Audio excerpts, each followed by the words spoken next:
વડોદરા નજીક ફાજલપુર ગામમાં એક કપિરાજે આતંક મચાવ્યો હતો। ગામના લોકોને આ કપિરાજ કરડી ખાતો અને જેના કારણે લોકો ત્રસ્ત બન્યા હતા। ઘણા બધા લોકો કપિરાજના કારણે ઈજાગ્રસ્ત થયા।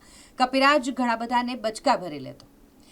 આ અંગે સામાજિક કાર્યકર જાગૃત નાગરિક ગોપાલ રબારીએ વન વિભાગને જાણ કરી અને ગોપાલ રબારીની આ જાણકારી વન વિભાગને મળતાની સાથે જ વન વિભાગની ટીમ ત્યાં પહોંચી અને ગ્રામજનોની મદદથી આ કપિરાજનું રેસ્ક્યુ કરવામાં આવ્યું છે। જિગ્નેશ પરમાર અને લાલુ નિઝામા સહિતની ટીમના જે મેમ્બર છે તેઓ ત્યાં પહોંચ્યા હતા અને તેઓ દ્વારા સફળતાપૂર્વક ગ્રામજનોને સાથે રાખી અને આતંક મચાવનારા કપિરાજને રેસ્ક્યુ કરી લેવામાં આવ્યું।